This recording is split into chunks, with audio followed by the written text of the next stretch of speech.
Manchester United n'a pas pu mieux faire qu'un match nul face à Twente, quatrième du championnat hollandais. Franchement, c'est dégueulasse. La prestation qu'on nous a présentée ce soir, elle était inadmissible. J'ai envie de te dire que c'est une défaite pour moi. Ce match nul là, pour moi, c'est une défaite. Ils ont fait de la merde, mais carrément. Il y a 19 tirs, je crois, quelque chose comme ça. Il n'y a aucun moment où vraiment tu mets en danger l'équipe adverse. Est-ce que c'est normal? Sur les 19 tirs, il n'y a pas un tir qui est vraiment, vraiment dangereux, quoi, en fait. C'est vraiment, c'est de la merde, c'est tout pourri. Ils sont éclatés au sol, ces mecs-là. Éclatés au sol. Sur le but, ok, c'est peut-être Eriksen qui fait l'erreur, mais moi, je lui en veux pas. Je lui en veux pas, Eriksen, parce que c'est lui qui marque. C'est lui qui, en ce moment, se casse les couilles au milieu de terrain à produire du jeu. Hein. Il essaye de trouver des solutions. Il a fait une erreur, ok. Il a perdu, euh, il a perdu la balle après un contrôle où il voulait réorienter le jeu. Il se fait intercepter, mais personne ne lui parle. Personne ne lui parle et les mecs après ils partent en contre. Et Onana, il se fait battre au premier poteau. Au lieu de fermer son angle, le béaba du football, il se fait manger au premier poteau, le mec. Mais vraiment, c'est.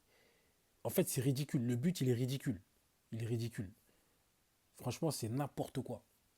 Et après, Eriksen, on lui demande de sortir, il s'énerve, je crois, il est pas content.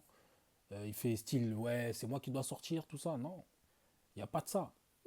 C'est vrai que pour moi, sur le terrain, c'est pas lui qui devait sortir. C'était Bruno Fernandes qui devait sortir. Je vais y venir. Et après, je le comprends, je le comprends. C'est frustrant parce que tu as fait une erreur, tu veux te rattraper et tout, ok. Mais quand on te dit de sortir, tu sors, c'est tout, tout simplement. Bruno Fernandes, encore une fois, la semaine dernière, je suis tombé sur lui. Il nous a fait un match de merde, un match chaotique. Vraiment, je ne l'ai jamais vu au plus bas depuis qu'il est à Manchester. Ça va faire quelques matchs où vraiment, depuis le début de saison, je ne le reconnais plus. Et vraiment, c'est très très décevant Je ne comprends pas en fait ce qu'il nous propose. Je ne le vois pas à la construction. Je le vois en train de tenter des passes difficiles. Des passes que tu sais qu'en fait ça ne va pas passer, mais il les fait quand même. Il frappe. Quand il frappe, souvent c'est contré. Euh, Beaucoup de pertes de ballon. En fait, je comprends pas. Quel est le problème? Quel est le problème? Il a quoi? Qu'est-ce qu'il a? Il n'arrive pas à s'associer peut-être avec Zirkzee qui lui aussi a ce côté créatif, créateur, quand il redescend au milieu de terrain en mode faux neuf. Et puis tu as Eriksen aussi, tu as ce côté créatif, c'est quoi? Il n'arrive pas à s'associer à ces mecs-là, je ne comprends pas. Pour moi, je veux qu'il soit devant la défense en créateur, en mode régista.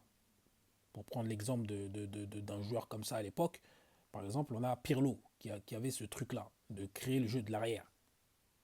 Voilà. Tu as des mecs comme Rodri qui arrivent à le faire aussi. Mais en fait, Bruno, peut-être offensivement, c'est pas son truc. Certes, il est arrivé en 10 à Manchester, il a montré, il a prouvé, mais à la base, c'est pas un 10. Quand il arrive au début, c'est vrai qu'il cartonne en 2020, 2021, etc.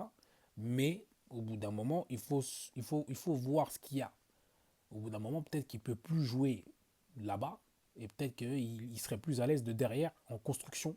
Ça serait plus logique. Ça serait plus logique. Mais non, non, moi je suis pas d'accord. Hein. La prestation d'aujourd'hui, franchement, c'est n'importe quoi. En plus, les échéances qui arrivent, c'est Tottenham, Porto. Ça va être très compliqué. Je pense que Ten Hag va sauter sûrement si il fait des mauvais résultats face à ces prochains adversaires-là. Je pense qu'il va sûrement sauter. Van Nistelrooy, on le voit très impliqué sur le banc. Ten Hag, pas du tout impliqué. Les mains dans les poches, stoïque. Aucune info. Il donne aucune info en fait à ses joueurs. Il leur parle pas. Alors que c'est Van Nistelrooy, j'ai vu un moment, il était en train d'haranguer l'équipe.